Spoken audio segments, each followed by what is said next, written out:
நம்ம செகண்ட்ல பார்க்க போறது active to passive voice transformation for past tense. போன கிளாஸ் வச்சு நம்ம என்ன பார்த்திருப்போம்? ஆக்டிவ் வாய்ஸ்ல இருந்து பேசிவ் வாய்ஸ்க்கு மாற்றக்கூடிய சென்டென்சஸ், அதாவது சாதாரண நிகழ்காலத்துல சிம்பிள் பிரசன்ட் டென்ஸ்ல இருக்கக்கூடிய வாக்கியங்களுக்கு பேசிவ் வாய்ஸ் டிரான்ஸ்ஃபர்மேஷன் பார்த்திருப்போம். பிரசன்ட் கண்டினியூஸ் தொடர் நிகழ்காலம், அதாவது என்ன செயலானது போது நடந்து கொண்டே இருக்கிறது. ஒரு வேலை இப்ப நடந்துட்டே இருக்கு அப்படின்னா அது தொடர் நிகழ்காலம் அப்படின்னு சொல்லுவோம். அடுத்தபடியா நம்ம பார்த்தது பிரசன்ட் பர்ஃபெக்ட். நடந்து முடிந்த வேலைக்கான தாக்கம் இப்போது வரைக்குமே இருக்கு அப்படிங்கிற போது அந்த பிரசன்ட் பர்ஃபெக்ட்ல இருக்கு அப்படின்னு நம்ம அண்டர்ஸ்டாண்ட் பண்ணிக்கலாம். ஸோ ஆக்டிவ் வாய்ஸ்ல இருந்து பேசிவ் வாய்ஸ்க்கு டிரான்ஸ்ஃபார்ம் பண்றத 5 ஸ்டெப்பை ஞாபகம் வச்சுக்கணும்னு சொன்னேன். ஆக்டிவ் வாய்ஸ்ல ஒரு சென்டென்ஸ் ஆனது தரப்படுறதுங்கிறது நமக்கு எப்படி தெரியும்? செயலை செய்யக்கூடிய நபர் முதலில் கொண்டிருப்பார். அந்த sentence sentence, the subject would be performing the action. So soon after the subject, it is followed by the symbol, the receiver. Then, who is the action being received? யாருக்கு அந்த செயலானது போல் அடைகிறது? Who is the receiver of the action? Subject இருந்து verb, verb இருந்து object. Okay? இதுவே நம்ம passive வாய்ஸ்க்கு மாற்றத்தை என்ன ஆகும்? முதல் ஸ்டெப்ல அந்த சென்டென்ஸ்ல இருக்கக்கூடிய சப்ஜெக்ட் வேர்ப் ஆப்ஜெக்ட் எதுங்கிறத நம்ம ஐடென்டிஃபை பண்ணிருப்போம். அடுத்த ஸ்டெப்ல நம்ம என்ன பார்த்திருப்போம்? ஆப்ஜெக்ட் சப்ஜெக்டோட இடத்துக்கு வந்துடும். சப்ஜெக்ட் கடைசியாக கண்டுபட்டிருக்கோம். ஆப்ஜெக்ட் தொடர்ந்து துணை வினை சொல் ஹெல்பிங் வேர்ப் கொண்டிருக்கும். இந்த நிகழ்காலத்துல இருக்கக்கூடிய வார்த்தைகளுக்கு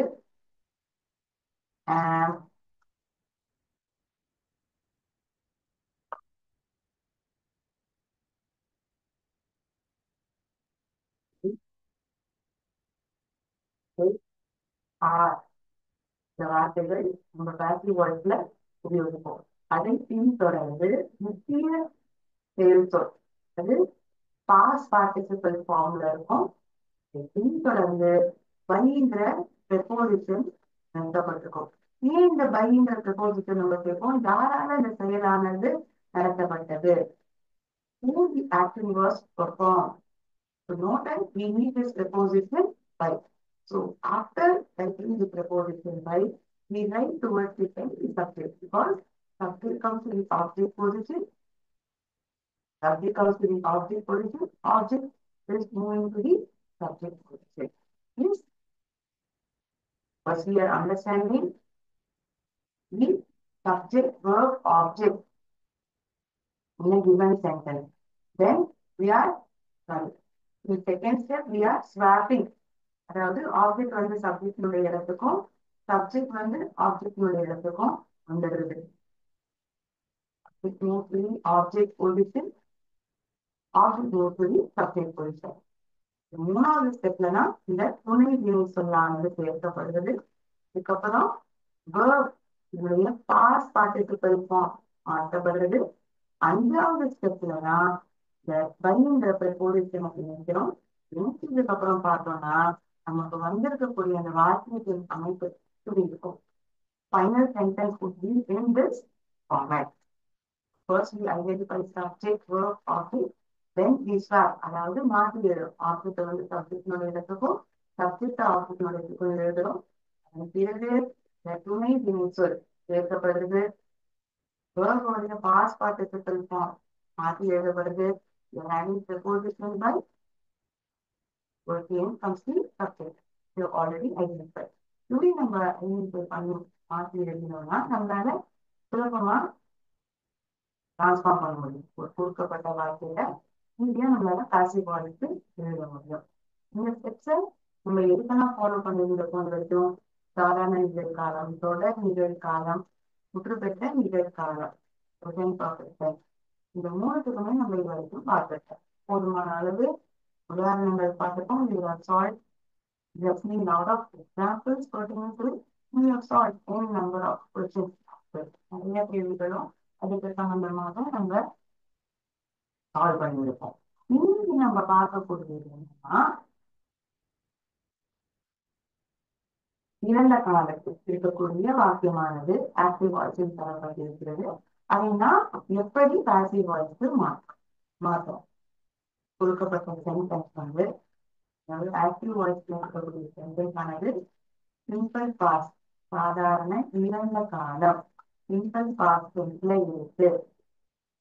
இதை நம்ம பாசிவ் வாய்ஸ்க்கு மாற்றி எழுதுறோம்.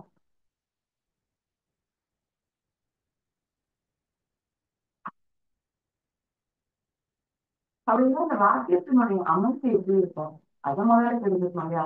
ஆக்டிவ் வாய்ஸ்ல சாதாரண இறந்த காலத்தில் இருக்கக்கூடிய வாக்கியமானது எப்படி எழுதப்பட்டிருக்கும். முதலில் சப்ஜெக்ட் ஆனது எழுதப்பட்டிருக்கும். செயலை செய்யக்கூடிய நபர் one who is performing the action followed by verb in its simple past. அது V2 form of verb ன்னு சொல்றோம். இப்ப அது எப்படி என்னால ஐடென்டிஃபை பண்ண முடியும்? ஈட்டுங்கிற வார்த்தையை நான் சொல்றேன். சாப்பிடுறது. இப்ப நான் சாப்பிட்டேன் அப்படிங்கிறதுதான் செகண்ட் ஃபார்ம்ல சொல்றேன். இதை வந்து V1 பேஸ் ஃபார்ம் வந்து V1னும் சிம்பிள் பாஸ்ட் வந்து V2னும் பாஸ்ட் பார்ட்டிசிபல் ஃபார்ம் வந்து V3ன்னு சொல்றேன். eat, ate, eaten.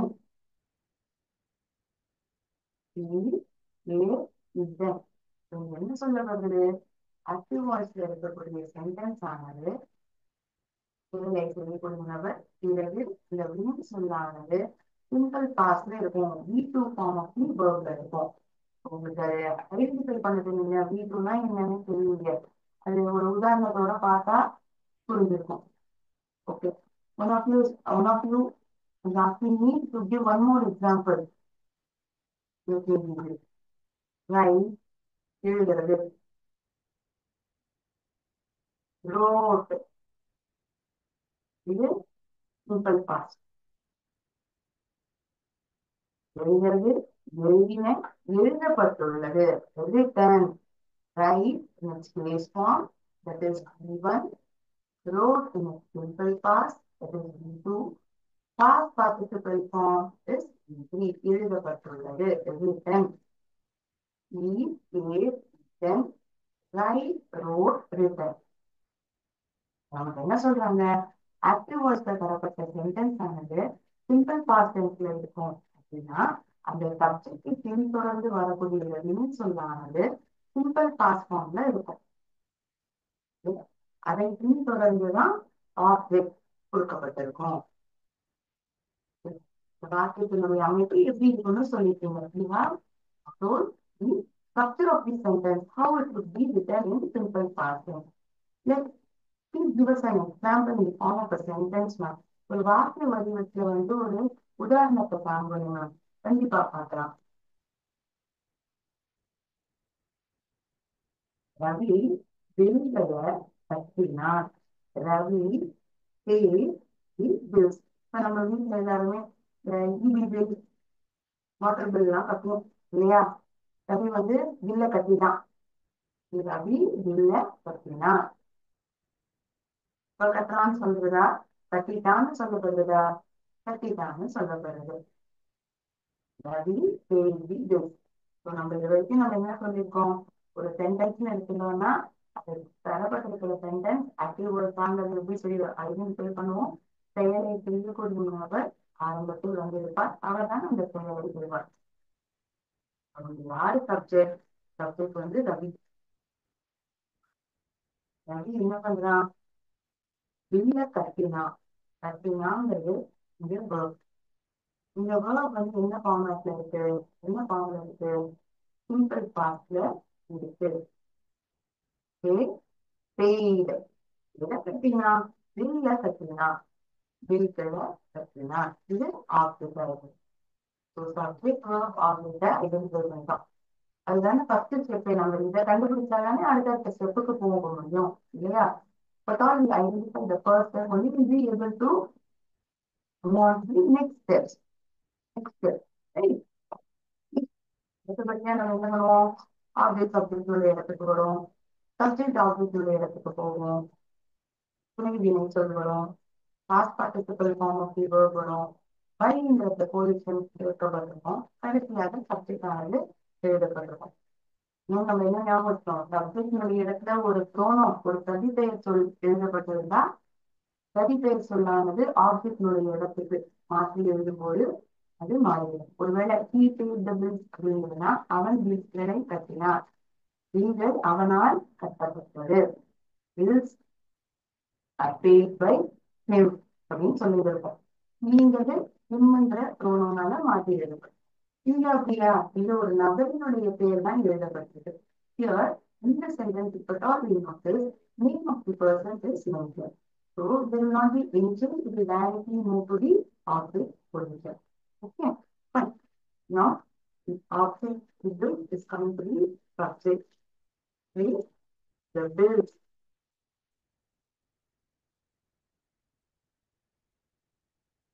இப்ப துணை சொல் இங்க என்னவா வரும்? Past tense. அதாவது இறந்த காலத்தில் இருக்கக்கூடிய வாக்கியத்திற்கு துணை வினை சொல்லானது என்ன வரும்? வாஸ் அல்லது வேர். பன்மை வார்த்தையாக இருந்தால் வேர். நீ, நீங்கள், அவர்கள் இது போன்ற வார்த்தைகள் நாம் பயன்படுத்தும் போது வேர் என்னக்கூடிய துணை வினை சொல்ல பயன்படுத்துறோம். அவன், அவள், அது, நான், நான், அவன், அவள், அது இது போன்ற சப்ஜெக்ட்ஸ்லாம் நம்ம வாஸ்ங்கிற துணை வினை சொல்ல பயன்படுத்தும். இங்க வந்து the bills, the bills இது வந்து சிங்குலரா ப்ளூரலா, ஒருமை வார்த்தையா பன்மை வார்த்தையா? இது பன்மை வார்த்தை. ஒரு பில்லுன்னு சொல்லல, பில்கள் ப்ளூரல் ஃபார்ம். அதனால துணை வினை சொல் என்னவா வரும்? அதுக்கு தகுந்தா போல மாறும். the bills were, the bills were paid, paid. The past participle form of as well as paid. அது வந்து paid தான். The bills were paid. யார் கட்டினா? இந்த தகவல் இருக்கா? Is the information given? Who paid the bills? Yes, it is given. Ravi has paid the bills. Ravi தானே பில்லை கட்டியிருக்கான்.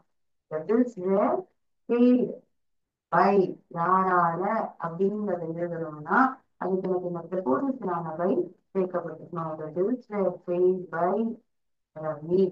அவ்வளவுதான், easy. The bills were paid by Ravi. இந்த சென்டென்ஸோட ஃபார்மேட் என்னவா இருக்கு? ஆப்ஜெக்ட் முதல்ல வந்துடுது, வாஸ் அல்லது துணை வினை சொல்லாக எழுதப்பட்டிருக்கு. அதை பின்தொடர்ந்து past participle form of verb followed by preposition by towards the end comes the subject. நம்ம ஆரம்பிச்சு ஸ்டார்ட் பண்ணிடுவோம். அப்படி சொல்லி ஆப்ஜெக்ட் எடுத்துக்கொள்வது, ஆப்ஜெக்ட் அப்படின்னு சொல்லி எடுத்துக்கொள்வது. இந்த இடையில இருக்கக்கூடியது துணை வினை சொல் சிம்பிள் பாஸ்ட் டென்ஸ்ல ஆக்டிவ் வாய்ஸ் இருக்கிறதுனால வாஸ் அல்லது வேர்ங்கிறத இந்த துணை வினை சொல்லா பயன்படுத்தும். ஆக்டிவ் வாய்ஸ் எழுதிக்கொள்ளும். அதுக்கப்புறம் வரக்கூடிய இந்த முக்கிய வினை சொல் செயல் சொல் அது பாஸ்ட் பார்ட்டிசிபிள் ஃபார்ம் ஆஃப் வேர்பா இருக்கு. ஆனா ஆக்டிவ் வாய்ஸ்ல என்ன ஃபார்ம்ல இருக்கு? V2 ஃபார்ம்ல இருக்கு, சிம்பிள் பாஸ்ட்ல இருக்கு. ஏன்னா ஆக்டிவ் வாய்ஸ்ல மாத்தி இருக்கும்போது பாஸ்ட் பார்ட்டிசிபிள் ஃபார்ம் ஆஃப் வேர்பா இல்லை. இந்த உதாரணம் புரிஞ்சிருக்கா எல்லாருக்கும்? Have everyone understood this simple example? Ravi paid the bills. Ravi paid the bills சொல்றது இப்போ பாசிட்டிவ் வாய்ஸ்க்கு எப்படி மாத்துறோம்? அது மாற்றி எழுதுனதுனால அது எப்படி எழுதப்பட்டது, என்னெல்லாம் நம்ம ஞாபகம் வச்சுக்கணும், இதெல்லாம் வந்து துணை வினை சொல்லா வரும், வேர்ப் வந்து எப்படி மாறும், கண்டுபிடிச்சிருக்கீங்கன்னு நான் நம்புறேன். You will see few more sentences and transform them. Okay.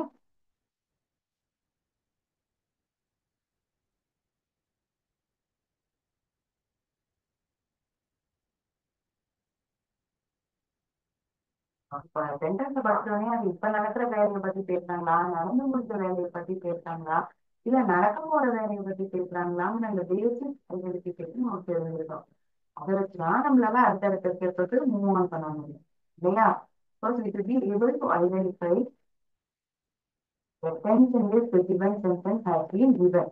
then only we'll be able to proceed in transforming given sentence to passive form.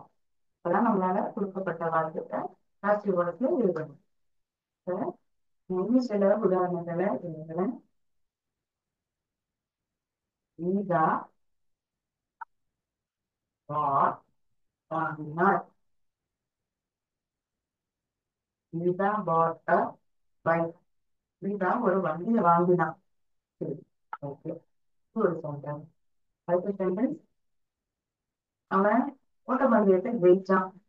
He won.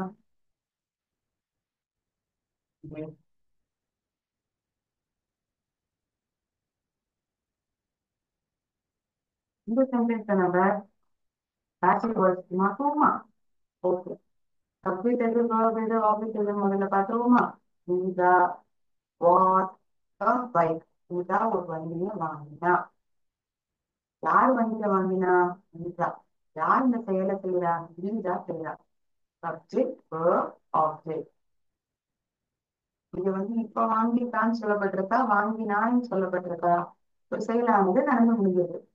Already perform, நடந்து முடிஞ்சிருக்கு இந்த செயல். இந்த சென்டென்ஸ் நம்ம எப்படி மாற்றோம்? பைக். ஆப்ஜெக்ட் ஆப்ஜெக்டோட இடத்துக்கு போயிடுது, subject ஆப்ஜெக்டோட இடத்துக்கு போயிடுது. நான் கடைசியா எழுதியிருக்கேன்.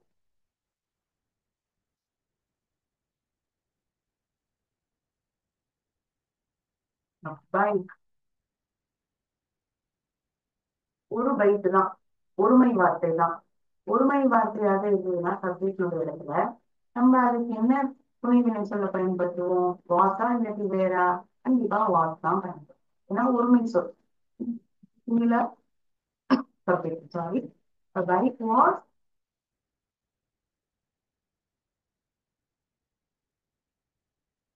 bought.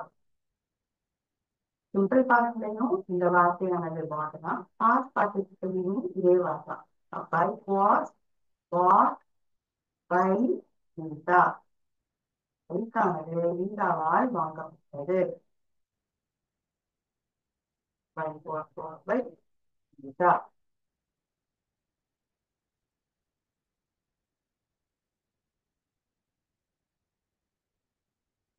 He won the race.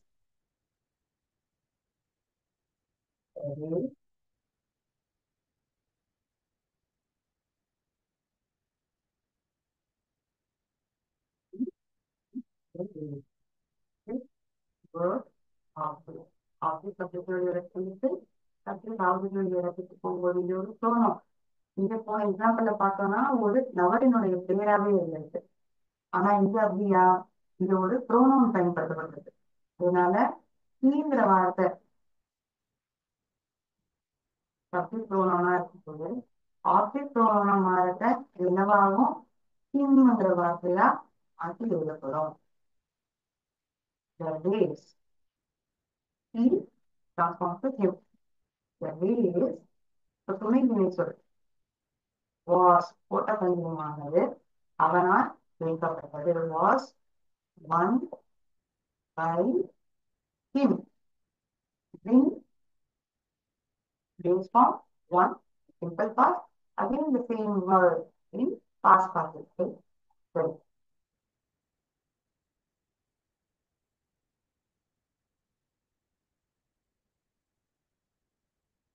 இந்த உதாரணங்கள் புரியுதா?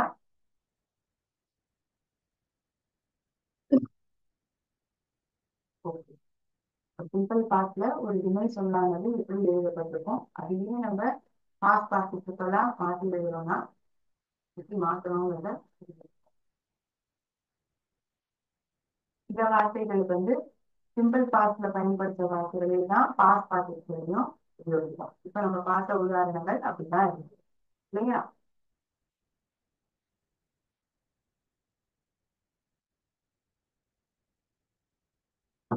அடுத்தது தொடர் இறந்த காலம். கண்டினியூஸ். ஒரு செயலானது கடந்த காலத்துல நடந்தவே இல்லை. முன்னாடி ஒரு வேலை நடந்தவே இருக்குது. அதை பத்தி நம்ம இப்ப பேசுறோம். நடந்துட்டே இருந்த வேலையை பத்தி நான் இப்ப பேசுறேன்.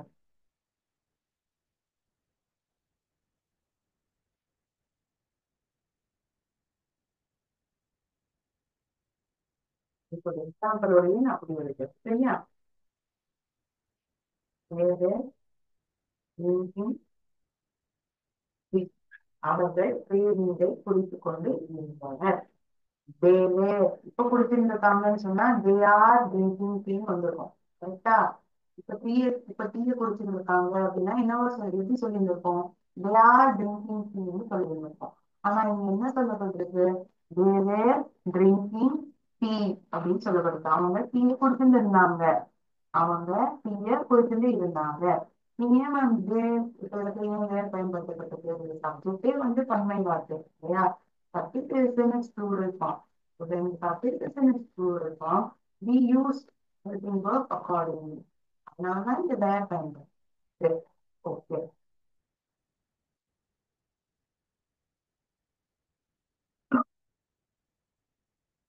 அடுத்தது ஆப்ஜெக்ட்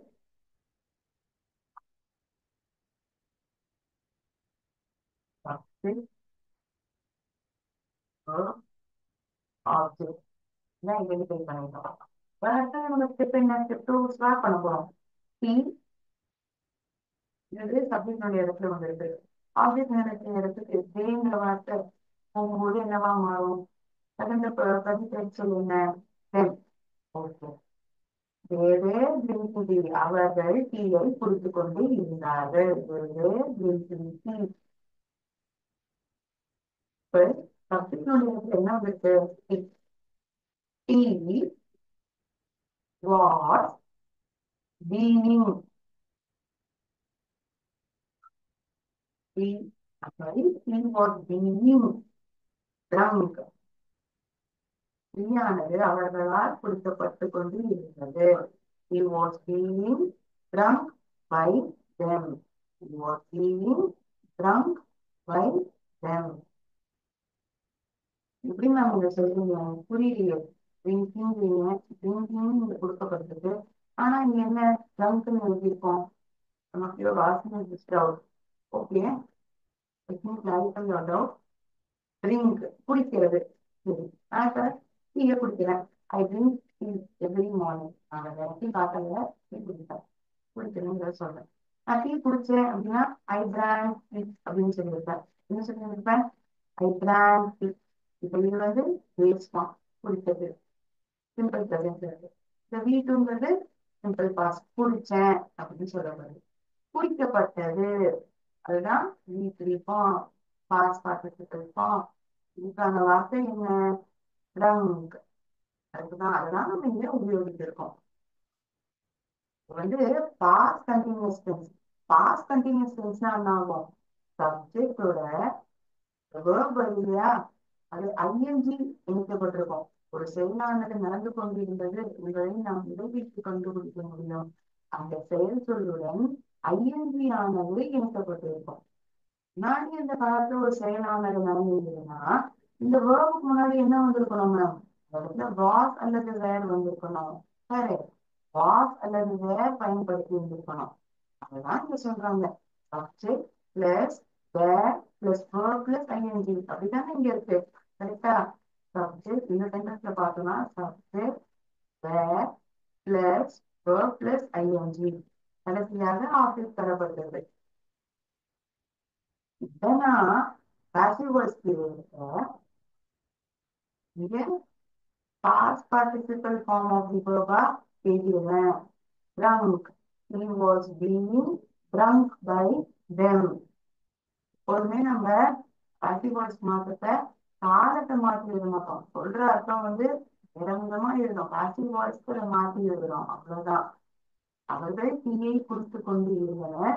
டீயானது அவர்களால் குடிக்கப்பட்டு இருந்தது. was being drunk by them. was being drunk by them. இந்த வேற ட்ரிங்கிங்ல தான் ஆக்டிவ் வாய்ஸ் நம்ம என்னவா எழுதியிருக்கோம்? was being drunk. ஓகே.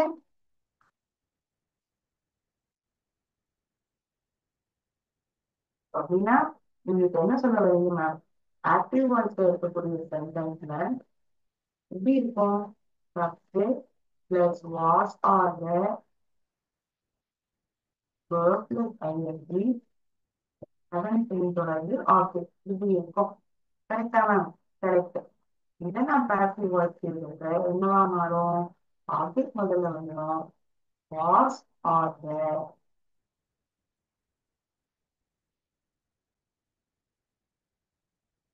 நீங்கிற வார்த்தை நீக்கப்பட்டிருக்கும். இதெல்லாம் ஒரு செயலானது நடந்து கொண்டிருந்தது என்பதை நமக்கு தெரிவிக்கும். கண்டினியூஸ் ஃபார்ம்ல இருக்குங்கிறத தெரிவிக்கிறது இந்த வார்த்தை தான். இப்போ form of verb then comes the subject.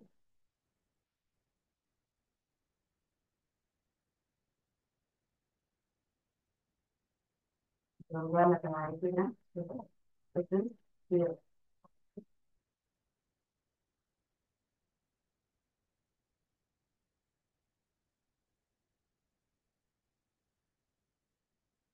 Subject plus whatever plus verb plus ing towards the unconscious object. அதையே நம்ம passive voice எழுதுறதுக்கு என்னவாகுது? ஆப்ஜெக்ட் முதலாவதா வந்துருது. சப்ஜெக்ட் கடைசியா தள்ளப்படுது. அதுக்கு இடையில சேர்க்கப்படக்கூடிய வார்த்தைகள் தான்.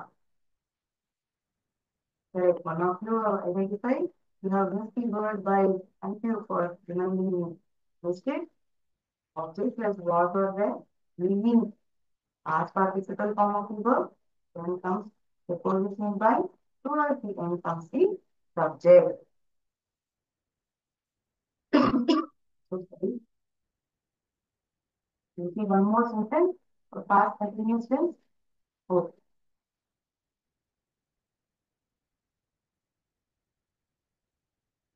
past continuous இருக்கும்போது என்ன வேர்போட இங்கு சேர்க்கப்படுது. அதுக்கு முன்னாடிதான் இந்த துணை வினை சொல் வாட் அல்லது வேர் ஒரு செயலானது நடந்து கொண்டு இருந்தது இந்த காலத்தில் என்பதை நாம் புரிந்து கொள்வோம். இல்லையா? இதை நீங்க எழுதிருக்கீங்க நான் நம்புறேன். Has everyone written this?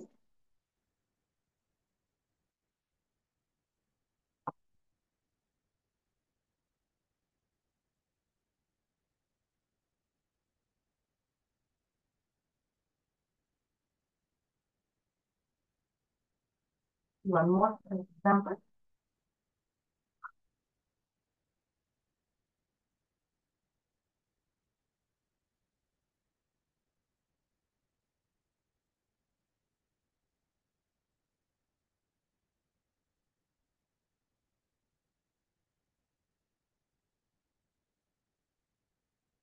என்னுடைய அப்பா என்னை திட்டிக் கொண்டு இருந்தார். My father was scolding me. இப்ப திட்டாங்கன்னு சொல்ல. My father is scolding me. இப்ப என்னோட அப்பா என்ன திட்டின்னு இருக்காங்கன்னு அர்த்தம். என்னுடைய அப்பா திட்டில் இருந்தாங்க. My father was scolding me. யார் யாரை திட்டார்? என்னுடைய அப்பா என்ன திட்டாங்க. திட்டத்தினது யாரை போய் அடையுது? செயலானது என்ன அடையுது. சப்ஜெக்ட் அப்பா, திட்டதுங்கிறது ஆப்ஜெக்ட் நான். எப்படி நம்ம டிரான்ஸ்ஃபார்ம் பண்ண போறோம்? நீங்கிற வார்த்தை ஆப்ஜெக்டோட இடத்துல இருக்கு. நான் சப்ஜெக்ட் நம்ம இடத்துல கொண்டு வரது என்னவா மாத்துவேன்? I I was being scolded.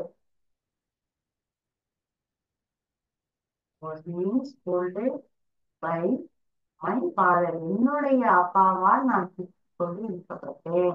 I was being scolded by my father. என்னுடைய அப்பாவால். my father நான் ஆங்கில இடத்துல எழுதி நான் மாற்ற அது என்னென்னவாவும் மாற்ற முடியும். என்னுடைய அப்பாவால் நான் கொண்டு இருக்கப்பட்டேன். I was being scolded by my father. Okay? Fine.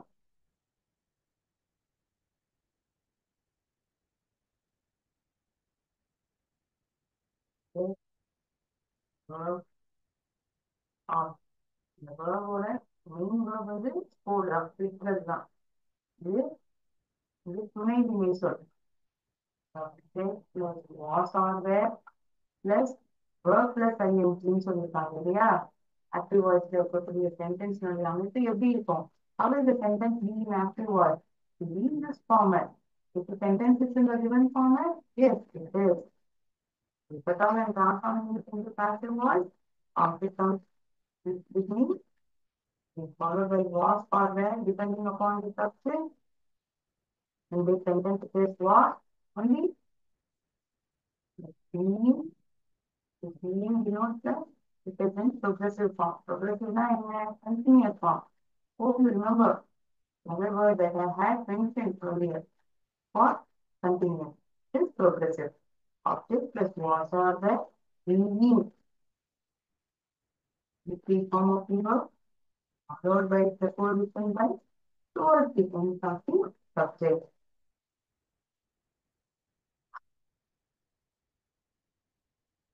If you present in word order and try to solve them. Okay.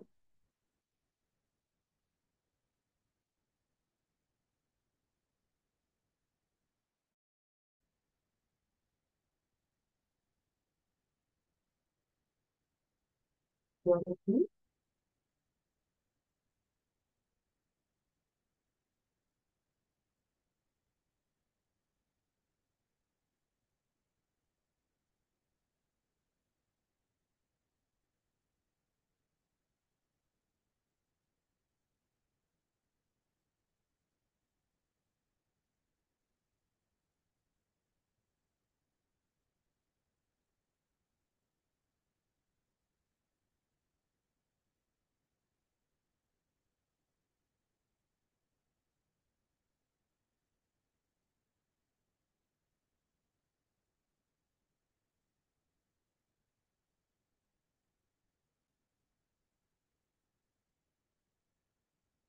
now, in the technical book,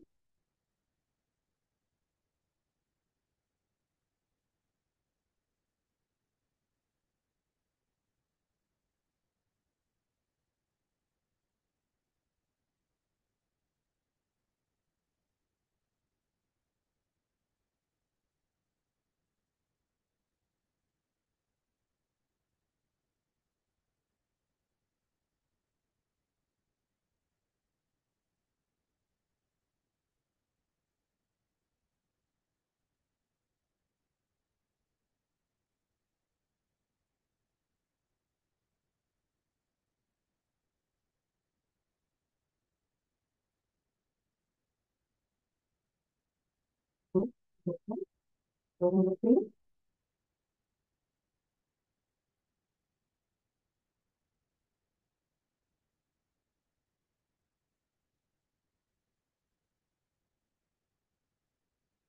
பார்க்க போற present வந்து ஆறாம் இறந்த காலம் தொடர் இறந்த காலம்.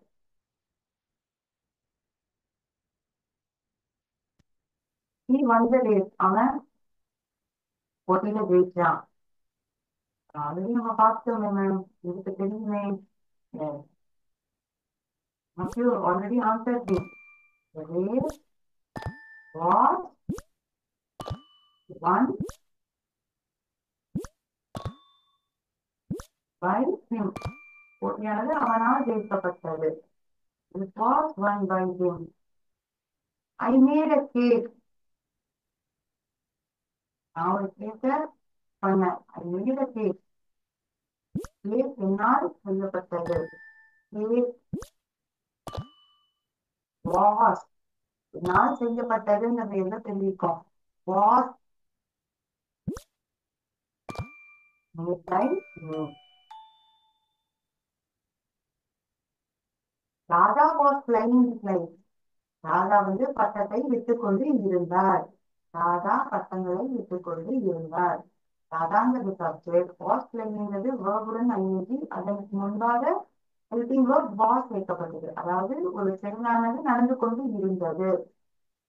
பட்டம் அப்படின்றதான் சொல்ல பட்டத்தை விட்டுண்டா அப்படின்னு சொல்லப்படுது.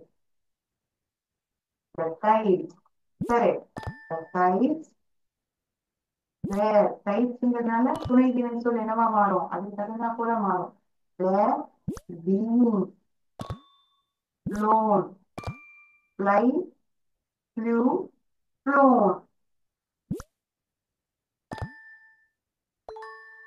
flyங்கிறது V1 சிம்பிள் பாஸ்ட்ல, flew,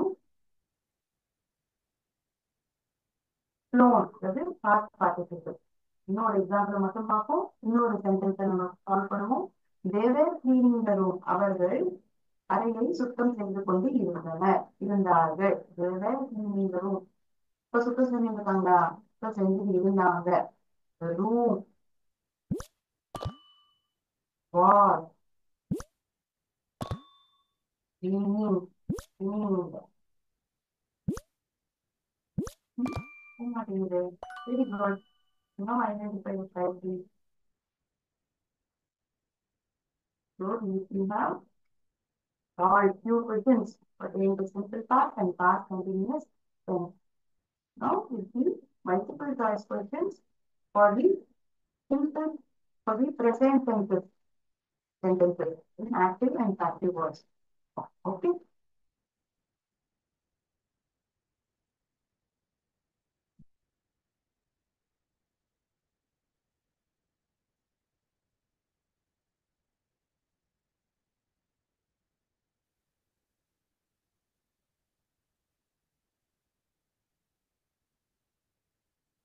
We like music. Music likes me. Music is like me. Music is liked by me.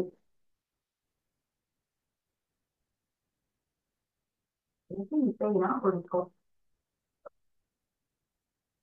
Multiple choice question அப்புறமாக நிகழ்காலத்தை இருக்கக்கூடிய வாக்கியங்கள் இருக்கு. அதாவது நம்ம போன கிளாஸ்ல நிகழ்காலங்களை பற்றி பார்த்துருக்கோம். வீட்டான பதிவு எழுதிட்டீங்க நான் நம்புறேன். ஏன்னா பதில மட்டும் ஐடென்டிஃபை பண்ணா போதும். இந்த ஆப்ஷன்ஸ்ல எழுதுனதான் இந்த ball is only junk food. பையன் வந்து ஜங்க் ஃபுட் மட்டும்தான் சாப்பிடுறான். Junk food is only eaten by him. Junk food eaten by him. Only junk food is eaten by the boy.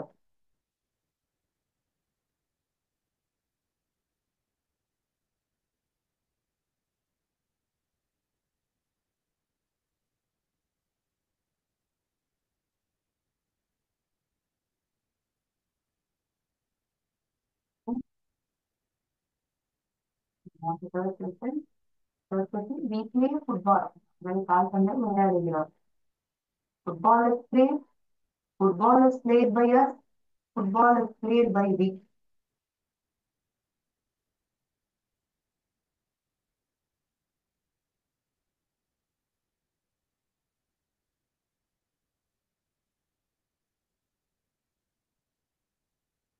Fourth question. My brother reads newspaper. My brother newspaper படிக்கிறான். Newspaper is read. Newspaper is read by my brother. None of the above.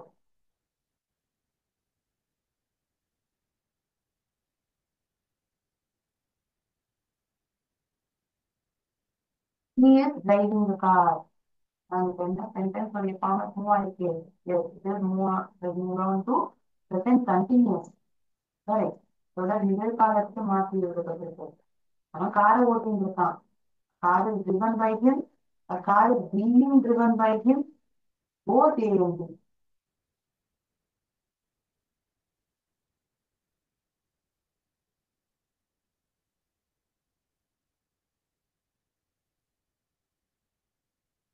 ஆறாவது sentence. He is planting the trees. The trees are planted. The trees are being planted by her. None of the above.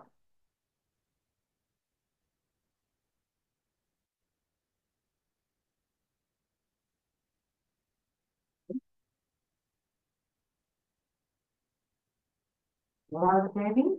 The teacher is speaking to the principal. Principal was spoken by the teacher. The principal is being spoken by the teacher. Both A and B. ரெண்டுமே சரியான சொல்ல முடியுமா? அதாவது கேள்வி. I am writing a poem. நான் ஒரு கவிதையை எழுதியிருக்கேன். A poem is being written by me. A poem is written me. None of the above.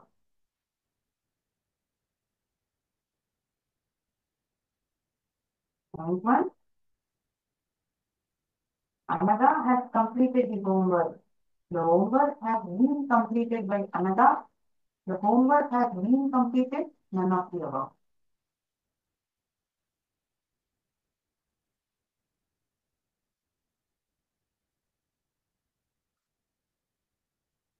Please sentence பார்க்கலாமா?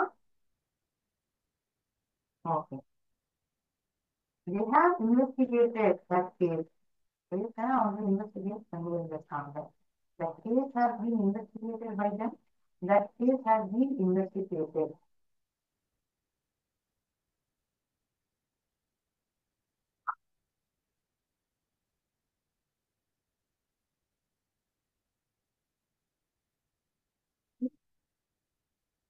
You have written the answer for all the 10 questions. Okay.